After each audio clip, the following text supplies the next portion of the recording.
Hi, hello guys. So kamakailan nga lang po ay nahuli itong si Mayor Ryan Dolor ng Bawan, Batangas.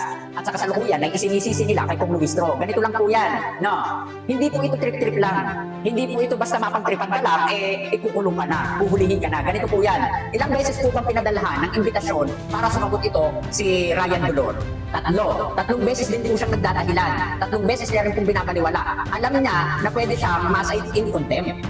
Pero hindi niya ginawa, binaliwala niya ito. Kaya wag niyong isisisi yung pagkakakulong ni Ryan Dolor kay Kong Luistro. Dahil hindi naman inukuha niya ni Kong Luistro. Hindi naman pinapakailman niya ni Kong Luistro. Alam naman natin, pag si Kong Luistro ang dumali, talagang gugudgurin yan. Talagang hahalwatin yan, hahalukatin niya lahat. Pero hindi siya nagbibigay opinion dito. Mostly nagtatanong siya, bakit siya hindi nagbibintangan? Ganong mismo si Ryan Dolor ang lumabag sa batas. At alam naman talaga natin na may nilabag sa batas. Bakit kailangan niya magdahilan kung pwede naman niyang sagutin yung mga simpleng katanungan kung walang mali sa ginagawa niya? Isang patunay na may mali sa ginagawa niya. Bakit? Bakit puro kadahilan? Kung wala kang ginagawang mali, kaya mong sagutin yan on the spot. Hindi mo na kailangan gumawa ng kahit na anong uri ng alibay. No? Kaya wag mong isisi kay Kong Luistro yung nangyayari sa iyo. Dahil yung nangyayari sa iyo, kasalanan mo yan.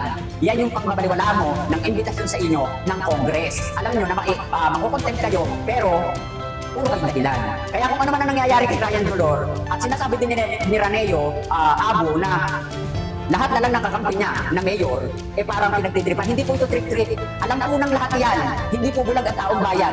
No? Alam po yan na kaya po nasa in contempt sa pangmabaliwala po nung mga katanungan at ang imbitasyon kay Mayor Ryan Dolor ng Bawan, Batangas. Kaya kayo, mga taga-Bawan, Batangas, sabay mag-isip-isip. Ang kailangan nyo, isang politiko na tutulong sa bayan. Hindi yung ginagamit ng bayan sa pangsariling interest lamang. So ayun, kaya kung ako sa inyo ay mag-isip-isip, yung isang boto nyo, wag mong sayangin. Wag mong sayangin yung isa yung boto.